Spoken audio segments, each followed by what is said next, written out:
She thought she was inheriting a crumbling old observatory from a grandfather she'd never met. But what Maya Thompson, a diesel mechanic from rural Montana, saw through that ancient telescope on her first night wasn't stars or planets. It was something that had been hidden in plain sight for over 30 years. Something so terrifying that powerful people had built an entire town around keeping it secret. Before we jump back in, tell us where you're tuning in from, and if this story touches you, make sure you're subscribed, because tomorrow I've saved something extra special for you. How does a woman who fixes 18-wheelers for a living expose a cover-up that reaches the highest levels of government? This isn't science fiction. This is a true story, and what Maya witnessed through that telescope lens will challenge everything you think you know about what's really happening above our heads. Most people inherit photo albums, or maybe a piece of jewelry with sentimental value. If they're fortunate, perhaps a small house or a savings account that helps them get ahead in life. But what Maya Thompson inherited was something nobody could have prepared her for. Maya wasn't the kind of woman you'd expect to find crawling under the chassis of a Peterbilt at 6 in the morning, her blonde hair pulled back in a messy ponytail, hydraulic fluid staining her work shirt. But that's exactly where she thrived. She'd been fixing diesel engines since she was 17, building her reputation bolt by bolt at Rodriguez Brothers Trucking in Billings, Montana, a place where the horizon stretched endlessly and the work was as honest as the people who did it. The call came on a Tuesday afternoon while she was elbow-deep in a transmission rebuild. Her supervisor, Carlos Rodriguez, tapped her on the shoulder with an expression she'd never seen before. "Maya, you need to take this. It's about some kind of inheritance." The voice on the other end belonged to a lawyer from Helena, speaking in the careful, measured tones that lawyers use when they're about to change your life. "Ms. Thompson, I'm calling regarding the estate of Dr. Harold Blackwood. According to our records, you've been named as the sole beneficiary of his property in Clearwater Ridge." Maya nearly dropped the phone. "I'm sorry, who?" "Dr. Harold Blackwood, your maternal grandfather. He passed away 3 weeks ago, and his will specifically names you as inheritor of his observatory and the surrounding 43 acres. The word grandfather hit her like a wrench to the chest. Maya had grown up believing her mother's father had died before she was born. Her mother, Sarah Thompson, had always been vague about her family, changing the subject whenever Maya asked about grandparents or relatives. "We don't need anyone but each other," she'd say, and Maya had learned to stop asking. But now, sitting in the break room with grease still under her fingernails and the smell of diesel fuel in her hair, she was learning that everything she'd been told was a lie. Not only had her grandfather been alive, but he'd been living just 4 hours away, in a town she'd never heard of, watching the stars in an observatory she'd never known existed. "I don't understand. My mom told me he was dead." The lawyer's pause lasted long enough to fill a canyon. "Ms. Thompson, I can only tell you what's in the will. Dr. Blackwood left specific instructions that if anything happened to him, you were to be contacted immediately. He also left a letter, but it's sealed and can only be given to you in person when you come to inspect the property." Maya's hands were shaking. What kind of observatory? A private research facility. Dr. Blackwood was an astronomer, retired from the university. The property includes the main house, the observatory dome, and all of his equipment. I should mention, Miss Thompson, that the property hasn't been maintained recently. Dr. Blackwood had become something of a recluse in his final years. That evening, Maya sat at her kitchen table in her small apartment, staring at the address the lawyer had given her, Clearwater Ridge, Montana. She'd lived in the state her entire life and had never heard of it. When she looked it up online, she found almost nothing, just a few mentions in old mining records and a population that had apparently dwindled to fewer than 200 people. She called in sick the next day for the first time in 3 years and drove north through country that grew more isolated with each passing mile. Her GPS lost signal twice, and she had to navigate using an old paper map she found in her glove compartment. Clearwater Ridge wasn't really a town at all, just a cluster of weathered buildings scattered along a single main street that looked like it had been forgotten by time. The few people she saw moved with the deliberate slowness of those who had nowhere urgent to be, but their eyes followed her truck with an intensity that made her skin crawl. The directions led her up a winding dirt road that climbed through thick pine trees for nearly 20 minutes. Just when she was starting to think she'd taken a wrong turn, the trees opened up into a clearing, and she saw it. The observatory sat on a hill like a white stone crown, its dome gleaming in the afternoon sunlight. It was larger than she'd expected, more imposing, with a main building that looked like it had been built to withstand decades of mountain weather. But even from a distance, she could see the signs of neglect: peeling paint, overgrown gardens, and windows dark with dust and age. Maya parked next to what had once been a flower bed and was now a tangle of weeds and wild grass. The silence was complete, except for the wind moving through the pines and the distant call of a hawk somewhere overhead. She'd never experienced quiet like this in her life, the kind of stillness that made you aware of your own heartbeat. The front door was solid oak, weathered but still strong, with a brass nameplate that read, Dr. H. Blackwood, Astronomical Research. The key the lawyer had given her turned easily, as if the lock had been waiting for her. Inside, the house felt frozen in time. Dust motes danced in the afternoon light, streaming through tall windows. The furniture was old, but well made.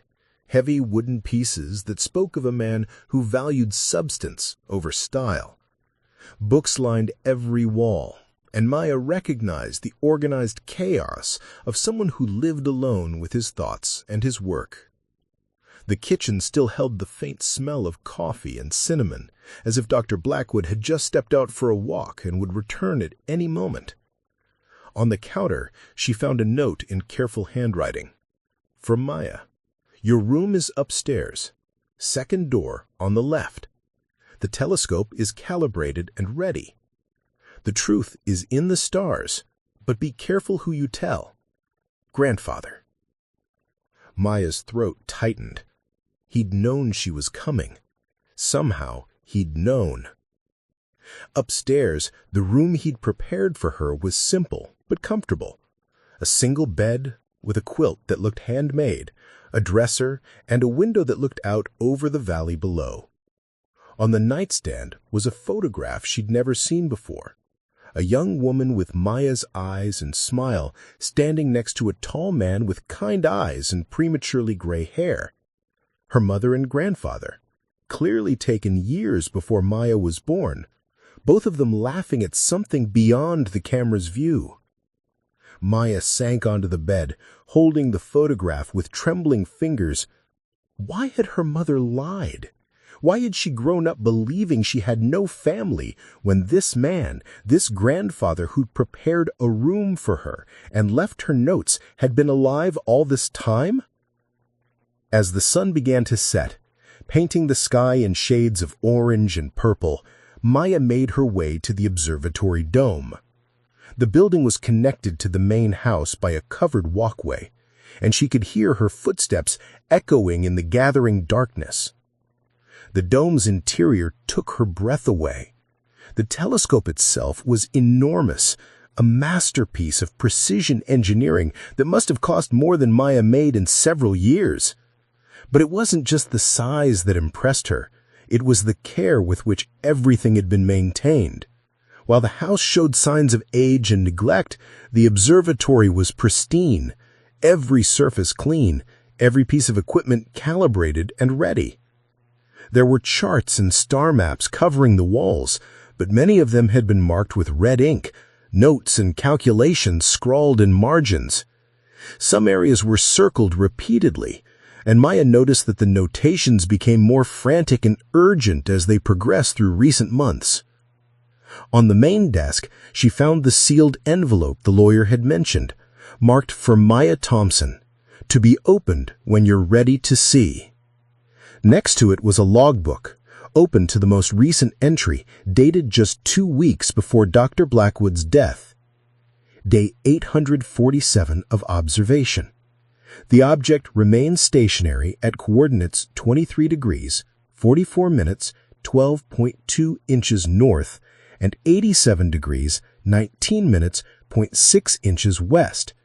No change in size or luminosity, but the emission patterns continue to intensify. I fear I'm running out of time. If something happens to me before I can expose this, Maya will have to carry on.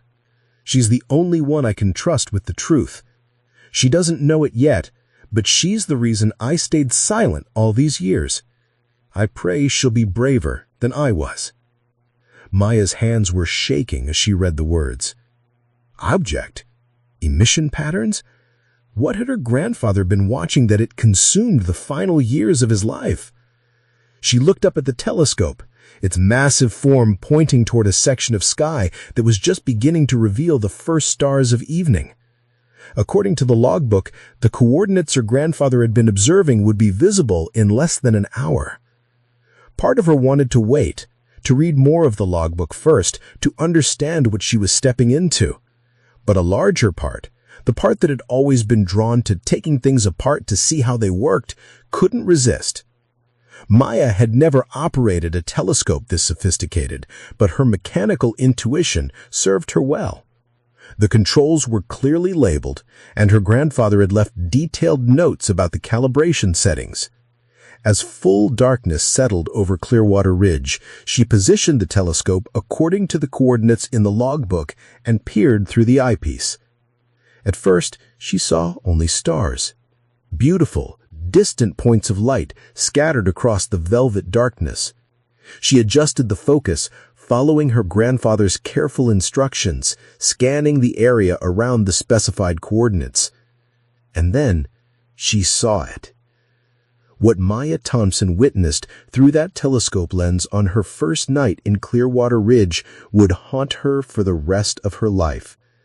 But more than that, it would transform her from a diesel mechanic who fixed engines to a woman who would risk everything to expose a truth so dangerous that people had died to keep it hidden. Because what she saw wasn't natural. It wasn't supposed to be there. And as she watched, frozen in terror and fascination, she realized that her grandfather hadn't just left her an observatory. He'd left her a mystery that either make her the most important whistleblower of her generation or the next person to disappear into the silence of Clearwater Ridge. Preparing and narrating this story took us a lot of time, so if you are enjoying it, subscribe to our channel. It means a lot to us. Now back to the story. Maya's scream echoed through the observatory dome before she could stop it. She jerked back from the telescope so violently that she knocked over a chair, her heart hammering against her ribs like a trapped bird. For several minutes she stood in the darkness, hands pressed against her mouth, trying to convince herself that what she had just seen couldn't be real. But when she forced herself to look through the eyepiece again, it was still there. The object hung motionless against the star field, roughly triangular but with edges that seemed to bend light in impossible ways. It wasn't reflecting starlight, it was absorbing it, creating a dark void against the cosmic background that hurt to look at directly. Worse than its appearance were the things moving around it, smaller objects, too geometric to be natural, following precise patterns that spoke of intelligence and purpose. Maya's mechanical mind raced through explanations: satellite debris, military aircraft, some kind of atmospheric phenomenon she didn't understand. But even as she grasped for rational answers, she knew she was looking at something that defied every law of physics she'd ever learned. She stumbled back to the desk and grabbed her grandfather's logbook with shaking hands. The entries went back 3 years, documenting nightly observations with the methodical precision of a man who'd spent his life studying the cosmos. But as Maya read deeper, she realized this wasn't just scientific curiosity. This was desperation. Day 1. First observed anomalous object during routine deep sky photography.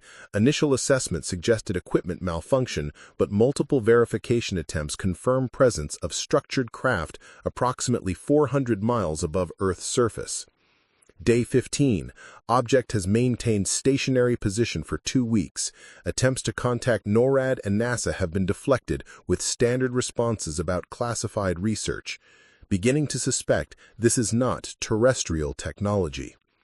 Day 43. Smaller craft observed departing and returning to main object on regular schedule. Flight pattern suggests systematic mapping or surveillance activity. Attempted to contact Dr. Peterson at JPL. Call was terminated after I mentioned the coordinates. Day 67. My telephone line has been tapped. Black SUV observed parked at the base of Access Road for 3 consecutive days. Beginning to understand why my inquiries have been ignored. This is being actively suppressed. Maya's blood ran cold. Her grandfather hadn't just been watching something impossible, he'd been watched in return. She flipped through months of entries, each one documenting the same object, the same patterns, and her grandfather's growing paranoia. But it wasn't paranoia if they were really after him. The handwriting became more erratic as the entries progressed, filled with technical measurements that meant nothing to Maya, but clearly represented hours of careful observation. Day 234. Sarah called today. Haven't spoken to my daughter in 8 years, but somehow she knew to warn me. Said men had been asking about me, about my work. Told her I was just a retired astronomy professor, nothing more. I think she believed me. Better that way. Better that Maya never knows about any of this until she's old enough to protect herself. Maya's throat tightened. Her mother had known. All those years of deflecting questions about family, of moving them from town to town when Maya was young, she'd been protecting her from this. Day 445. Object activity has increased significantly. Smaller craft now departing on hourly intervals.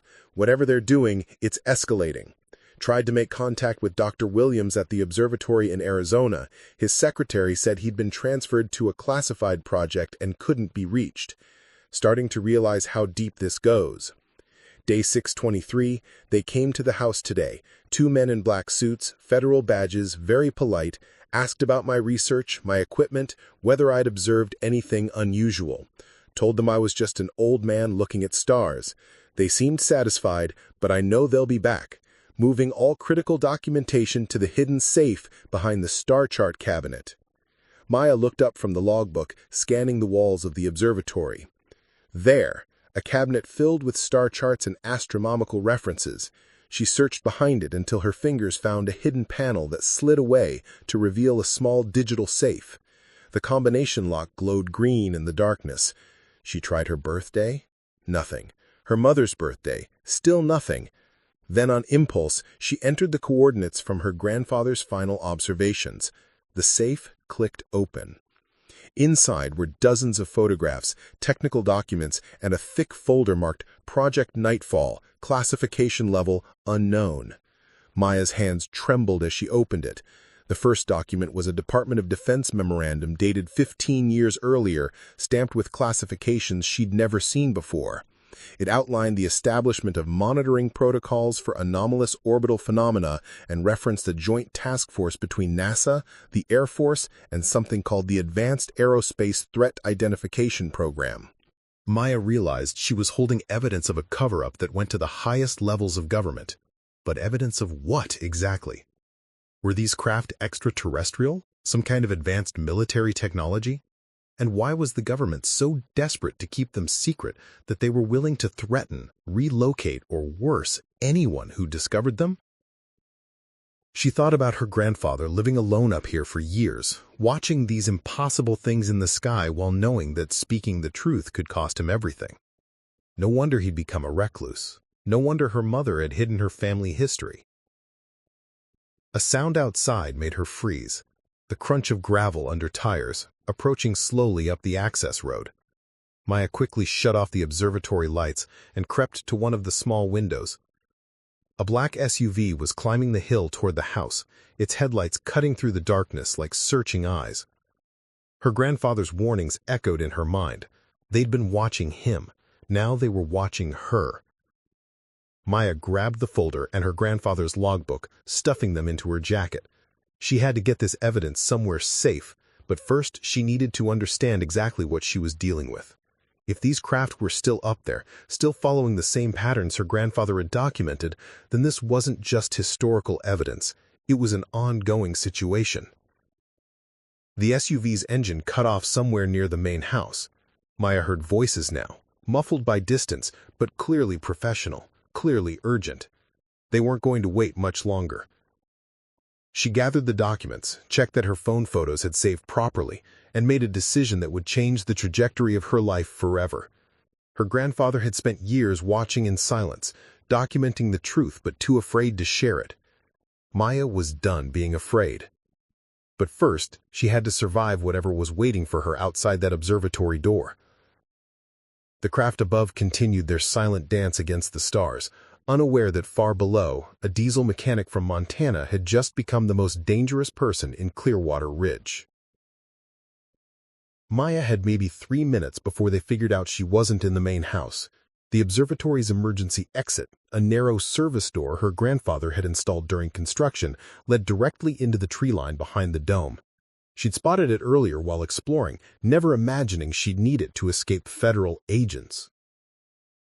The documents went into her gadget first, then she grabbed her grandfather's backup hard drive from the desk drawer. Whatever was on there, it was important enough that he'd hidden it behind false technical manuals. Her phone buzzed with a text message that made her blood freeze. "Miss Thompson, this is Agent Reynolds with Homeland Security. We need to speak with you regarding your grandfather's research. Please remain in the house for your own safety." They had her number. They knew exactly who she was and why she was here. Maya slipped out the service door into the Montana wilderness, pine needles crunching softly under her boots. The forest was thick enough to provide cover, but she'd grown up in open country. Navigating dense woods in the dark was going to be a challenge. She could hear voices near the main house now, multiple people conducting what sounded like a systematic search. Her truck was parked in the open, completely exposed. Even if she could reach it, they'd hear the engine start and follow her down the mountain. But Maya had spent years fixing vehicles in impossible situations, and she knew these mountain roads better than most people knew their own neighborhoods. 20 minutes of careful movement through the trees brought her to the old fire access road her GPS had shown earlier. It was barely more than a hiking trail, but it connected to the county road system about 5 miles down the mountain. More importantly, it bypassed the main access road where the agents would expect her to go. The walk down the mountain gave Maya time to think, and what she was thinking terrified her more than the craft she had seen through the telescope. Her grandfather hadn't just stumbled onto some random UFO sighting. He'd discovered evidence of systematic government cover-ups spanning decades, possibly longer. The list of silenced researchers suggested this wasn't an isolated incident. This was policy. But why? If these craft were extraterrestrial, why hide them? If they were some kind of advanced military technology, why station them permanently above rural Montana? And why were they becoming more active, sending out more frequent reconnaissance missions? Maya reached her truck just as the eastern horizon began showing the first hints of dawn. She'd been walking for nearly 3 hours, but adrenaline had kept her moving. The agents were probably still searching the observatory property, buying her precious time to figure out her next move. She couldn't go home to Billings. They knew who she was, where she worked, probably where she lived. She couldn't contact local law enforcement. The federal classification stamps on those documents made it clear this went way above the county sheriff's pay grade. She needed help, but from someone who wouldn't immediately turn her over to the authorities.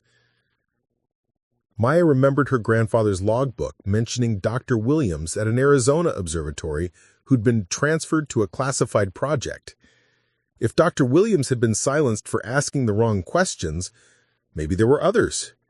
Maybe there was an entire network of researchers who'd seen too much and been forced into silence.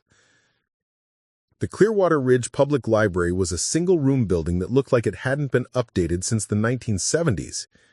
The librarian, an elderly woman named Mrs. Patterson, looked surprised to see anyone at opening time, especially someone who looked like they'd been hiking all night. "I'm researching astronomical phenomena for a documentary. Specifically, I'm looking for astronomers or researchers who might have reported unusual observations in the past few years." Mrs. Patterson's eyes lit up. "Oh, you should talk to Dr. Blackwood up at the observatory. He's been studying some fascinating things, though he's become quite reclusive lately." Maya's throat tightened. The woman didn't know her grandfather was dead. Actually, I'm more interested in researchers who might have faced challenges for reporting unusual observations. Something shifted in Mrs. Patterson's expression. She glanced around the empty library, then leaned closer. Are you asking about the ones who got in trouble? Trouble? Well, there was Dr. Martinez down in New Mexico. Had his funding pulled after he published some paper about unidentified objects near the VLA radio telescope. And Dr. Chen in California. She got fired from JPL for allegedly falsifying data, though everyone who knew her said that was impossible. Maya's pulse quickened. Do you know how I could contact them? Mrs. Patterson hesitated, then pulled out a worn address book. Dr. Martinez runs a small private observatory now, barely scraping by. Dr. Chen... Last I heard, she was working at a community college in Oregon, teaching introductory astronomy to pay the bills. She wrote down contact information on a piece of scrap paper. But if you're really making a documentary about this, you should be careful. Some people don't want these stories told. Maya spent the next hour using the library's computer to research the names from her grandfather's list. What she found was a pattern of professional destruction that made her sick to her stomach.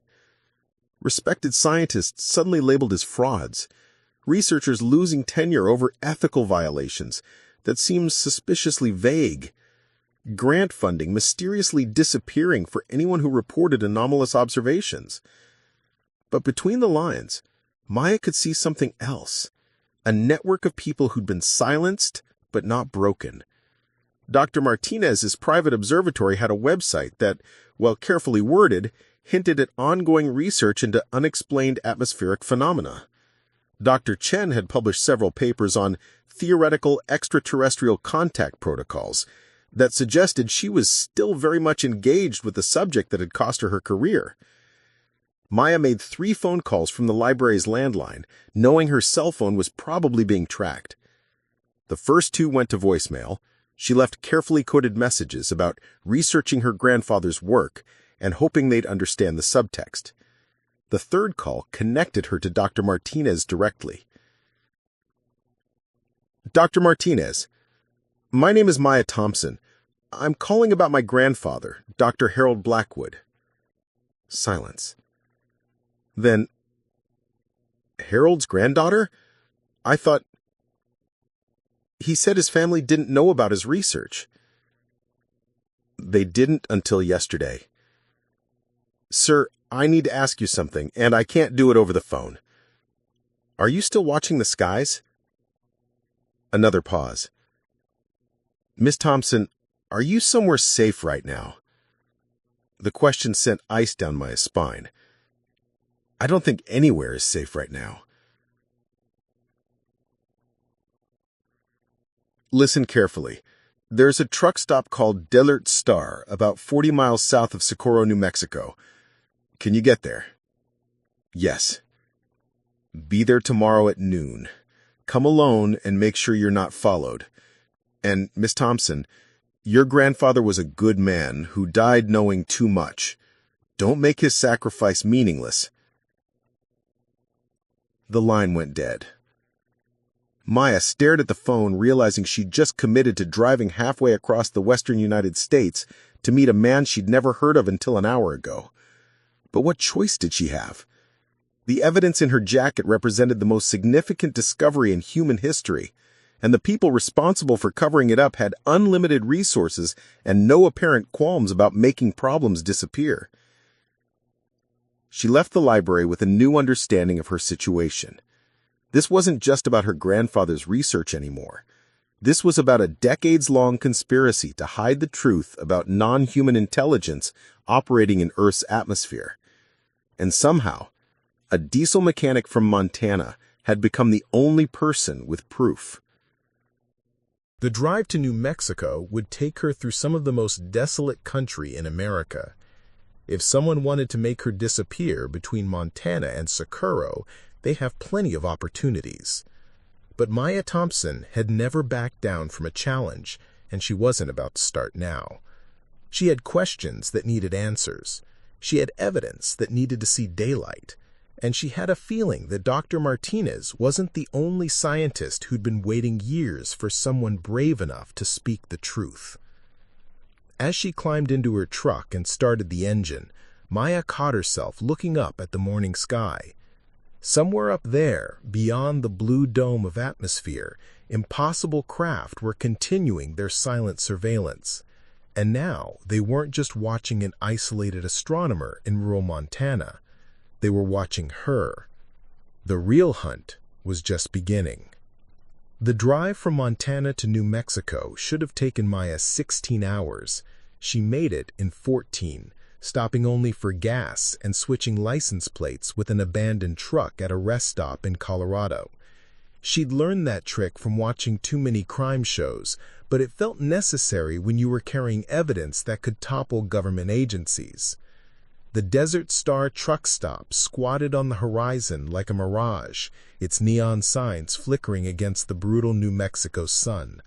Maya had been running on gas station coffee and adrenaline for 36 hours, but the moment she stepped out of her truck, she felt the weight of eyes watching her. Not paranoia this time, actual surveillance. A man in his 60s with silver hair and weathered hands approached her near the diesel pumps. He moved with the careful gait of someone who'd spent decades looking up at the night sky, and his eyes held the particular intensity Maya had seen in her grandfather's photographs. "Miss Thompson?" His voice was barely above a whisper. "Dr. Eduardo Martinez. We need to talk, but not here. Follow me." He led her to a faded blue pickup truck that had seen better decades. "Leave your vehicle here. We'll come back for it later, assuming we're both still breathing by then." Maya hesitated. Getting into a stranger's truck in the middle of nowhere went against every survival instinct she'd ever developed. But Dr. Martinez was already climbing into the driver's seat, and something about his matter-of-fact acceptance of danger convinced her this was her best option. They drove in silence for 20 minutes through desert landscape that looked like the surface of Mars. Finally, Dr. Martinez turned onto a dirt road that led to what appeared to be an abandoned gas station. But as they got closer, Maya could see the telltale dome of a small observatory hidden behind the crumbling building. "Built it myself after JPL destroyed my career," Dr. Martinez explained as they parked. "Took me 8 years to scrape together enough money for a decent telescope, but at least out here, nobody tells me what I can and can't observe." The interior of his observatory was cramped but functional, every surface covered with star charts, photographs, and computer printouts. It reminded Maya of her grandfather's setup, but with an edge of desperation that spoke of limited resources and unlimited determination. "Your grandfather was one of the good ones," Dr. Martinez said, pulling out a thick folder. "We'd been corresponding for 2 years before he died. He was terrified for your safety, but he knew someone would have to carry on his work." Maya spread her grandfather's documents on the desk next to Dr. Martinez's files. The similarities were staggering. Both men had been tracking the same type of craft, documenting the same impossible flight patterns, recording the same systematic cover-up attempts. "How many of you are there?" Maya asked. "It depends how you count," Dr. Martinez replied. "Active researchers who've been silenced? Maybe 15 worldwide. Scientists who've seen something but are too scared to speak up? Hundreds. People in government positions who know the truth but are bound by classification levels that could land them in federal prison? Your guess is as good as mine." He pulled out a world map covered with red pins. "These are confirmed sightings by credible researchers. All suppressed, all officially denied. Your grandfather's coordinates up in Montana aren't unique. We've identified at least 12 permanent stations worldwide." Maya stared at the map. The pins formed a rough grid pattern across the globe, suggesting coordination on a massive scale. Stations for what? That's the trillion-dollar question. Some of us think it's surveillance, mapping human populations, monitoring communications, studying our technology. Others believe it's resource assessment, maybe preparation for something larger. A few think they're actually trying to help us, gradually preparing humanity for contact. What do you think? Dr. Martinez was quiet for a long moment. I think they've been here longer than any of us realize, and whatever they're planning, it's entering a new phase. The activity levels have increased dramatically in the past 6 months. More frequent flights, larger formations, and... He hesitated. And what? Direct intervention. There have been incidents, military encounters, attempted intercepts, all classified, all denied, but I have sources who've seen the aftermath. We shot them, Maya, and they responded. Responded how? Dr. Martinez pulled out a file marked with classification she'd never seen before. Electromagnetic pulse events that disabled entire radar installations. Aircraft that simply vanished from both visual and electronic tracking. And then there was Nevada. He showed her satellite photographs of what looked like a perfectly circular crater in the desert, surrounded by vehicles that appeared to be military. This happened 3 weeks ago. Official story is a meteorite impact, but meteorites don't leave electromagnetic residue patterns like this. Maya studied the photographs, her mechanical mind trying to process the implications. You're talking about a war. I'm talking about a demonstration. They could have done much worse, but they chose to send a message instead. The question is whether we're smart enough to listen. A phone rang somewhere in the back of the observatory. Dr. Martinez answered it, speaking in rapid Spanish for several minutes before hanging up with a grim expression. Dr. Chan is driving down from Oregon. She should be here by tonight. But we have a problem. My contact at Kirtland Air Force Base says there's been increased chatter about civilian assets who need to be secured for national security purposes. Maya's blood ran cold. They know where we are. They know where I am. I've been on their watch list for years. But you're new to this game, which means you might still have some freedom of movement. Dr. Martina has began gathering documents and hard drives. There's something your grandfather discovered in his final weeks that he didn't trust to written communication. He sent me a single photograph with coordinates and a timestamp. He showed Maya a grainy image that appeared to show one of the smaller craft on the ground, surrounded by figures that were clearly human. Military personnel, based on their posture and equipment positioning. This was taken 2 miles from your grandfather's observatory. It shows direct cooperation between the entities operating these craft and elements within our own government. Maya stared at the photograph, trying to process what she was seeing. You're saying our government is working with them? I'm saying some elements within our government have been working with them for decades, but not everyone in the chain of command knows about it, which is why there's so much internal conflict over disclosure policies. The sound of vehicles approaching made them both freeze. Dr. Martinez moved to a window and peered through blinds that had seen better years. Black SUVs moving fast, 3 of them. He turned to Maya with the calm expression of someone who'd been expecting this moment for years. There's a motorcycle in the back room, keys in the ignition. Take the documents and go. What about you? I've been running from them for 15 years. I'm tired of running. Dr. Martinez handed her a thick envelope. These are contact codes for the rest of the network. Dr. Chen, Dr. Williams in Arizona, Professor Nakamura in Japan. They'll help you decide what to do with the evidence. Maya grabbed the envelope and her grandfather's files. Where should I go? Anywhere but here. And Maya? Dr. Martinez's voice softened. Your grandfather died believing that someone would eventually expose this conspiracy. Don't let him down. The motorcycle was an old Kawasaki that started on the first kick. Maya had never ridden anything faster than a dirt bike, but desperation made for a quick learning curve. She roared out the back of the observatory complex just as the SUVs were surrounding the front. In her rear-view mirror, she saw Dr. Martinez standing calmly in his doorway, hands visible, waiting for the agents to approach. He'd bought her escape with his freedom, and Maya knew she might never see him again. The desert highway stretched endlessly ahead, and Maya realized her situation had fundamentally changed. She was no longer just carrying evidence of a conspiracy, she was now a fugitive from the people responsible for maintaining it. But she had something they couldn't suppress, a network of scientists who'd spent years documenting the truth.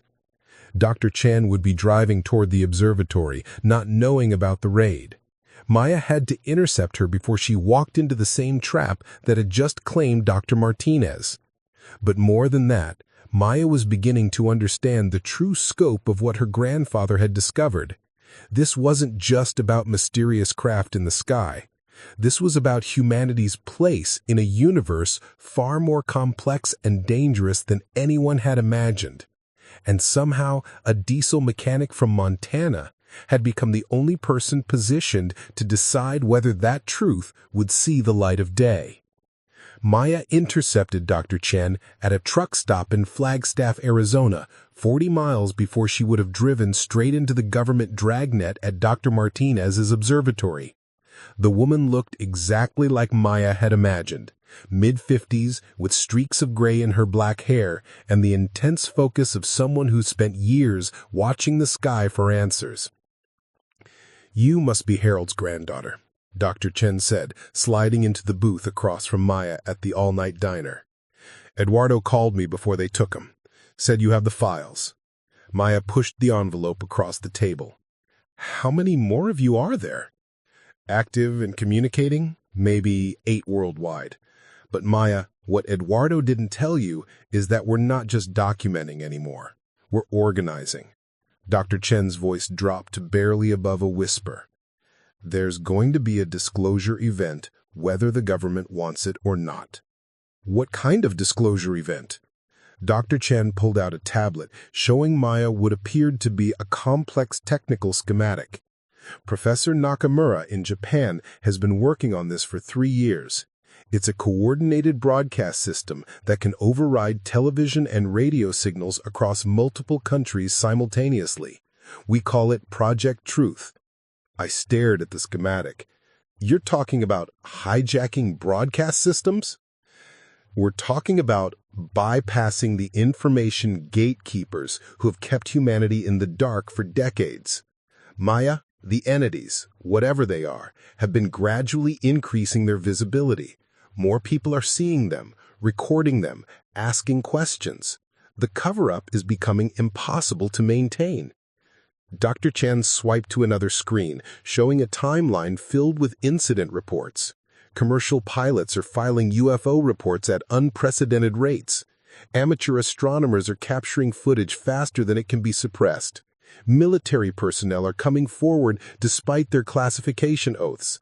The dam is cracking. "So why haven't you used this broadcast system already?" Because we needed proof that couldn't be dismissed as hoaxes or misidentification. Your grandfather's research provided the final piece. Continuous documentation spanning 3 years with precise coordinates and technical analysis. Combined with Dr. Martinez's military encounter evidence and Professor Nakamura's electromagnetic signature data, we finally have a complete picture. Maya felt the weight of responsibility settling on her shoulders like a lead blanket. "You want me to decide whether to expose this?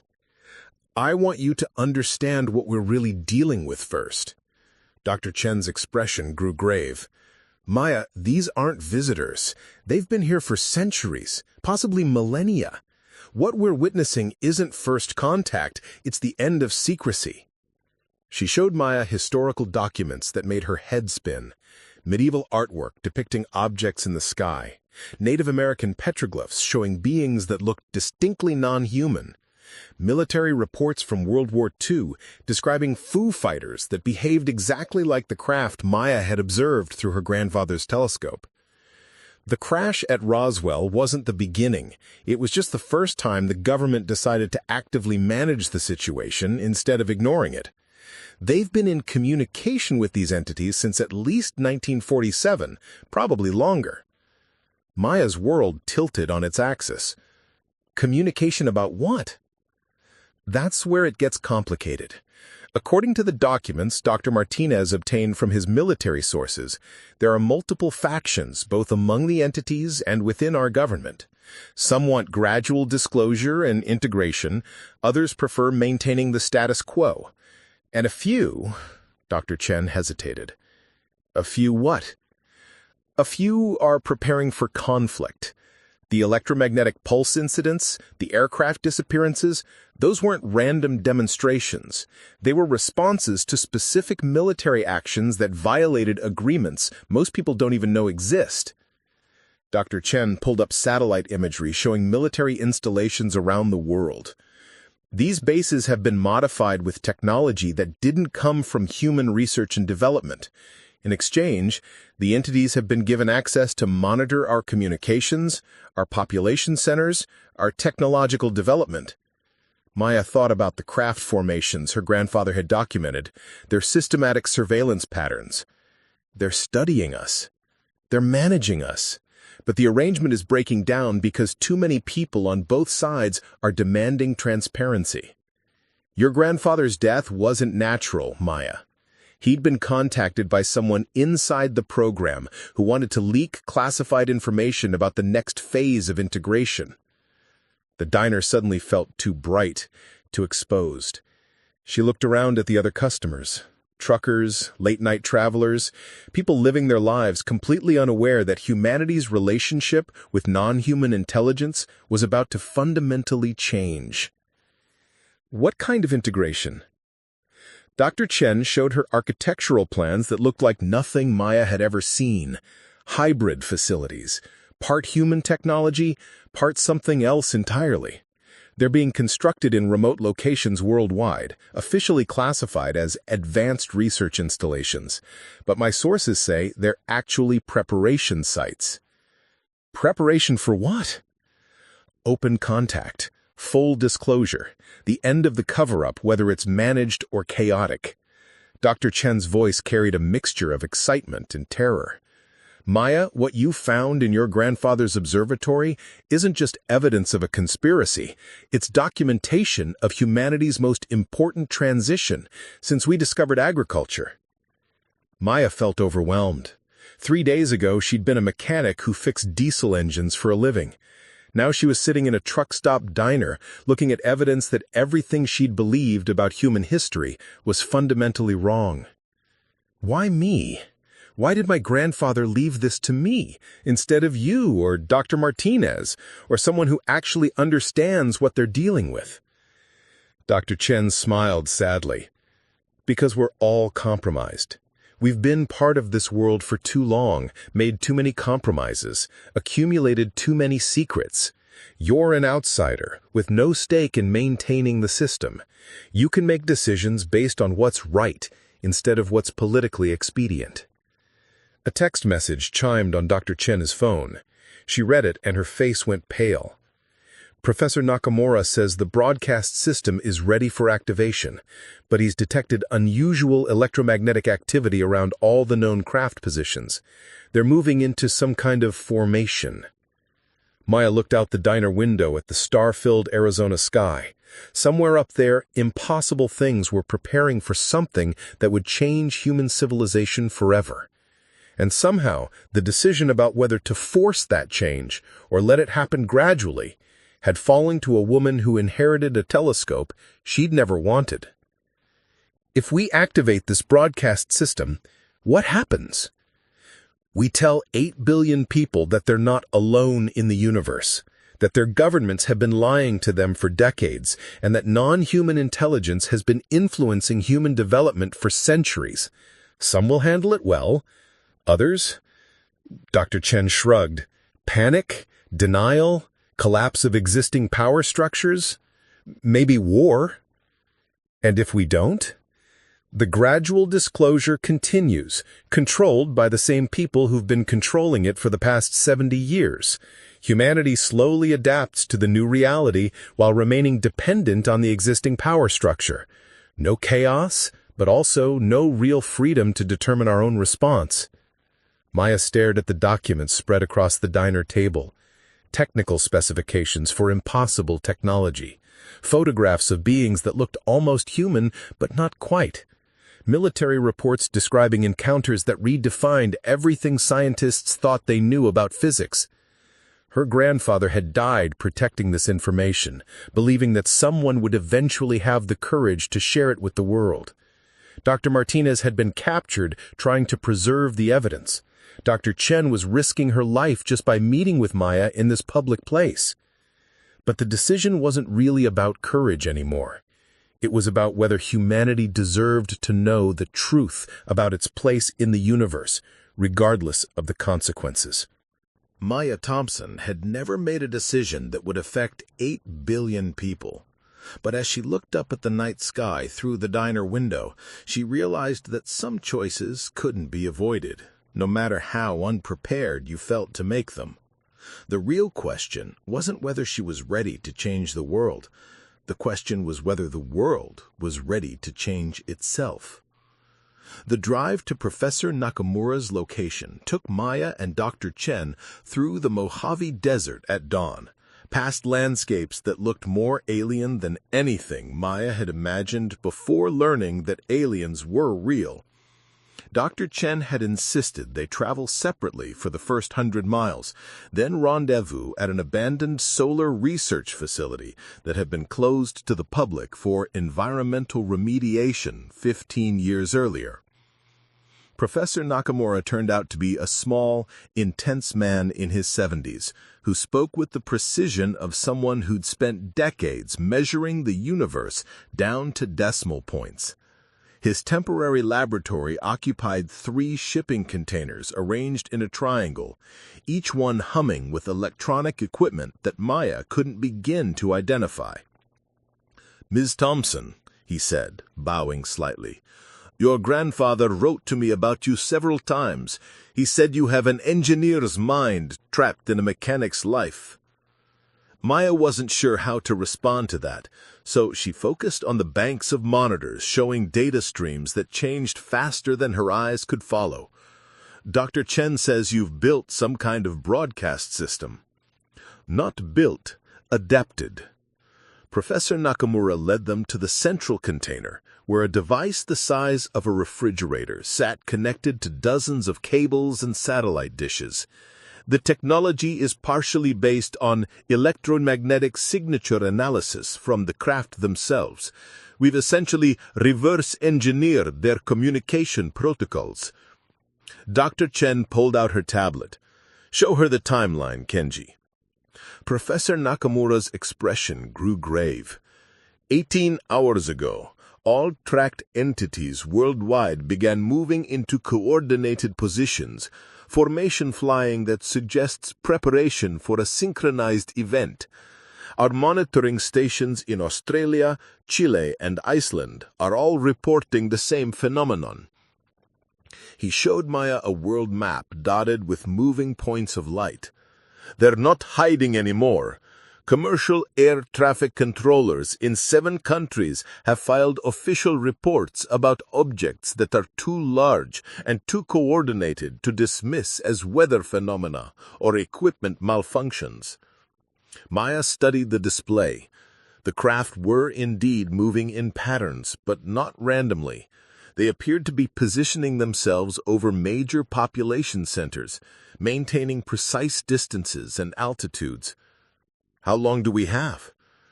"Based on current movement patterns, perhaps 6 hours before they reach optimal positioning for whatever they're planning." Professor Nakamura's voice carried the weight of someone who'd calculated humanity's future down to the minute. "Miss Thompson, I need you to understand something. Our broadcast system can reach approximately 3 billion people simultaneously, but once we activate it, there's no taking it back." Dr. Chen opened a file on her tablet showing social media posts from around the world. People are already starting to notice Maya. Amateur astronomers, pilots, people who just happened to look up at the right time. The footage is spreading faster than the debunking efforts can contain it. Maya scrolled through dozens of videos, each showing objects that matched exactly what she'd seen through her grandfather's telescope. Comments ranged from excitement to terror to demands for government explanations that weren't coming. "The disclosure is happening whether we want it or not," Dr. Chen continued. "The question is whether we let the government control the narrative or whether we tell people the truth about what their leaders have known for decades." Professor Nakamura activated another display showing electromagnetic readings that spiked across multiple frequencies. "Something else you should know. The entities are broadcasting, not to us, but to each other, on frequencies that our equipment can detect, but not decode. The signal strength has increased exponentially in the past 12 hours. Maya felt a chill that had nothing to do with the desert morning air. They're coordinating something major. Yes, and based on the movement patterns, I believe they're preparing to reveal themselves openly, regardless of any agreements they might have with various government factions." Dr. Chen's phone buzzed with an urgent message. She read it, and her face went pale. "Maya, I just got word from my contact at NORAD. Military bases worldwide have been placed on high alert, not for an attack, but for unprecedented civilian management scenarios." "They know, Maya. The government knows this is happening, and they're preparing to control the aftermath." Professor Nakamura nodded grimly. "Martial law, information blackouts, mass detentions of anyone who might spread unauthorized information about the events. They'll try to contain the story just like they've contained it for 70 years. Maya looked around the makeshift laboratory, at these two scientists who'd risked everything to reach this moment. "What exactly would your broadcast include?" Dr. Chen pulled up a file on her tablet. Everything.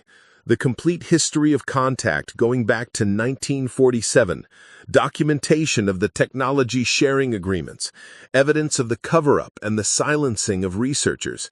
Most importantly, the truth about what's happening right now and what it means for humanity's future. How long would the broadcast last? Approximately 40 minutes, long enough to present the evidence, short enough to complete before military countermeasures can shut us down. We estimate it would reach every major population center on Earth." Maya walked outside the container, looking up at a sky that no longer seemed empty or peaceful. Somewhere above those white clouds, impossible craft were moving into position for an event that would change human civilization forever. In a few hours, 8 billion people would discover they weren't alone in the universe. The only question was whether they'd learn the truth, or the version of truth their governments wanted them to believe. Her phone buzzed with a text from an unknown number. "Miss Thompson, this is General Morrison, Joint Chiefs of Staff. We need to speak immediately. The situation you're involved in is beyond civilian authority. Respond for pickup coordinates." Maya showed the message to Dr. Chen, who whistled softly. "Joint Chiefs. Maya, they're not just watching you anymore. They're actively trying to bring you in. Because they know what we're planning?" Professor Nakamura was monitoring his equipment when alarms started chiming across multiple displays. Signal spike across all frequencies. The entities just increased their broadcast intensity by 300%. Whatever they're planning, it's accelerating. Maya made the decision that would define the rest of her life in the space between one heartbeat and the next. Not because she felt ready, but because someone had to decide, and somehow that someone had become her. "Activate the broadcast system." Dr. Chen hesitated. "Maya, once we do this, there's no going back. Governments will fall. Economic systems will collapse. People will panic. Some will call us heroes. Others will call us terrorists." "And if we don't?" Professor Nakamura answered quietly. Then humanity faces the most important moment in its history while being lied to by the people they trusted to protect them. Maya thought about her grandfather, spending his final years watching impossible things in the sky, while knowing the truth could cost him everything. She thought about Dr. Martinez, calmly surrendering his freedom to give her a chance to escape. She thought about all the researchers who'd been silenced, discredited, or worse, for trying to tell the world what was really happening above their heads. My grandfather died believing someone would eventually have the courage to tell the truth, Maya said. Dr. Martinez was captured protecting that truth. How many more people have to sacrifice everything before humanity gets to decide its own future? She looked at the broadcast equipment, humming with power and possibility. Activate it. Professor Nakamura's hands moved across the controls with the steady precision of someone who'd waited decades for this moment. Broadcast commencing in 60 seconds. Maya, Dr. Chen, you should know that after this, we'll be the most wanted fugitives on Earth. Maya nodded, thinking about her simple life fixing diesel engines in Montana. That woman seemed like someone she'd known in another lifetime. Some things are more important than being safe.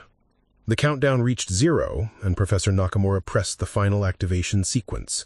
Across the world, television and radio signals began carrying a message that would shatter the comfortable illusion that humanity was alone in the universe.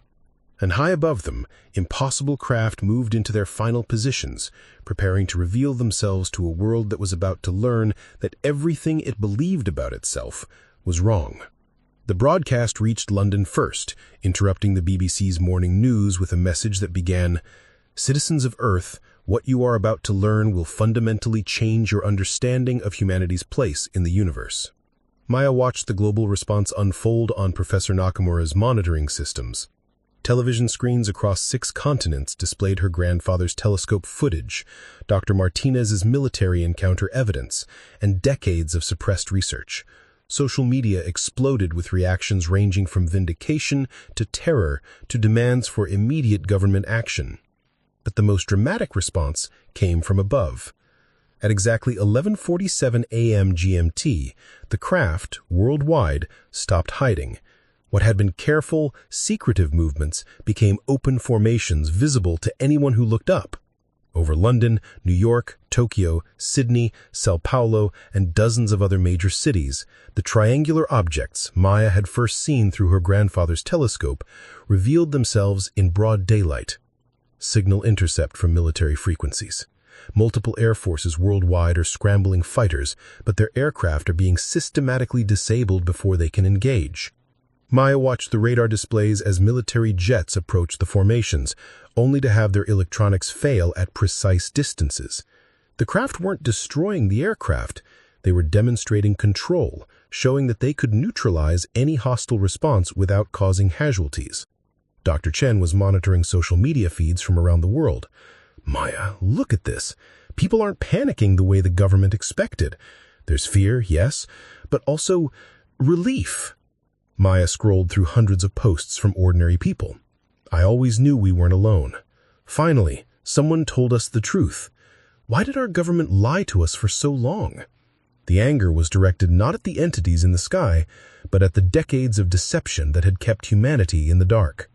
Within 2 hours of the broadcast, government responses began.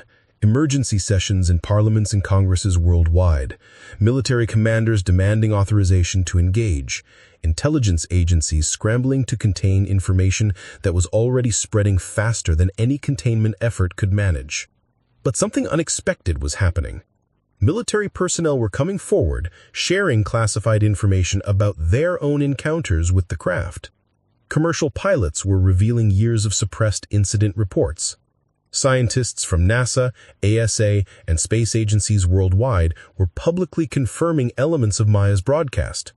They can't put this back in the box, Dr. Chen said with something approaching wonder. The truth is spreading faster than the attempts to suppress it. Professor Nakamura's equipment detected new signals, different frequencies, different patterns. Miss Thompson, we're receiving directed communication attempts. They're trying to establish contact using our own broadcast frequencies. Maya stared at the displays showing incomprehensible patterns of data. Can you decode it? Partially. It appears to be mathematical concepts, universal constants, basic physics, first contact protocols essentially. They're establishing that they understand our science and want to communicate on equal terms. A new alert chimed across all their systems. Major television networks worldwide are receiving what appear to be direct transmissions from the craft themselves. Not hijacked signals like Maya's broadcast, but purpose-built communications designed for human understanding. The first image that appeared on screens globally was simple. A representation of the solar system, with Earth highlighted. The second showed the same solar system with additional objects. Space stations, installations, monitoring posts that had apparently been there for decades without human knowledge. The third image made Maya's breath catch in her throat. It showed Earth's history in fast forward, from the development of agriculture through the Industrial Revolution to the Atomic Age. But interwoven throughout were subtle indicators of observation, guidance, intervention. Humanity's development hadn't been entirely natural. "They've been shepherding our civilization," Dr. Chen whispered. "Not controlling it, but nudging it in certain directions." The communications continued for 6 hours, a careful, methodical presentation of information designed to help humanity understand its actual relationship with non-human intelligence. The revelations were staggering. Technological developments that had been subtly influenced, disasters that had been quietly prevented, environmental damage that had been gradually mitigated. Maya realized that the craft above the cities weren't invaders or visitors. They were supervisors, finally revealing themselves because humanity had reached a developmental threshold that made continued secrecy impossible. But not everyone was ready to accept the new reality. Military forces in several countries attempted to engage the craft despite the demonstrated futility of conventional weapons. Government officials demanded the broadcasts be classified as terrorist propaganda. Religious leaders struggled to reconcile their doctrines with evidence of non-human intelligence. The most dangerous reaction came from the very agencies that had maintained the cover-up. General Morrison's final message to Maya was both a threat and a plea. "Miss Thompson, you've destabilized global security. We're implementing emergency protocols. Turn yourself in immediately or face the consequences of your actions." Those consequences became clear when military units began deploying in cities worldwide, ostensibly to maintain order, but actually to suppress information and detain anyone spreading unauthorized details about the contact events. Maya found herself at the center of a global crisis she'd never intended to create. The truth was out, but powerful forces were still trying to control how humanity responded to it. That's when the entities made their most profound intervention. Every electronic device capable of receiving signals, televisions, radios, smartphones, computers, began displaying a simple message in every human language. The time of secrecy has ended. Humanity will determine its own response to this knowledge. No government, military, or individual may suppress information about this contact. We will ensure free communication until you have decided your path forward. Maya watched in amazement as military communication systems worldwide were systematically disabled whenever they were used to coordinate information suppression. Social media platforms found their algorithms automatically promoting factual content about the contact while burying disinformation. News outlets discovered they could broadcast anything about the entities without fear of government retaliation, because their signals were being protected by technology beyond human understanding. The entities had essentially enforced global freedom of information about themselves. Within a week, the world looked fundamentally different. Government officials who had participated in the cover-up found themselves facing demands for accountability from populations that now knew the truth. Scientists who had been silenced for decades emerged to share their research openly. New international organizations formed to coordinate humanity's response to confirmed non-human intelligence. Maya Thompson found herself testifying before emergency sessions of the United Nations, not as a criminal or terrorist, but as the whistleblower who had forced humanity to confront its actual place in the universe. Her grandfather's research became the foundation for new scientific institutions dedicated to understanding the relationship between human and non-human intelligence. But the most profound change was in how humans saw themselves. The knowledge that they weren't alone, that they'd been observed and occasionally guided throughout their development, sparked a global conversation about humanity's future that transcended national boundaries and political ideologies. Some embraced the new reality, eager to learn from civilizations that had obviously mastered technologies and social systems beyond current human understanding. Others rejected it, clinging to older worldviews that didn't accommodate non-human intelligence. Most fell somewhere in between, working to understand what this knowledge meant for their daily lives, their beliefs, their children's futures. Maya returned to her grandfather's observatory, which had become a pilgrimage site for people seeking to understand how one woman with a telescope had changed the course of human history. But she didn't go there as a celebrity or hero. She went there as someone trying to process the magnitude of what had happened and what it meant for the future. Standing in the same spot where she'd first seen the impossible craft, Maya reflected on the chain of events that had brought humanity to this moment. Her grandfather's lonely vigil had led to her inheritance. Her inheritance had led to the discovery. The discovery had led to the choice. And the choice had led to a new chapter in human history. The entities remained visible in Earth's skies, no longer hiding, but not yet making direct contact beyond their initial communications. They seemed to be waiting, giving humanity time to adapt to the new reality before taking the next step in whatever relationship they envisioned.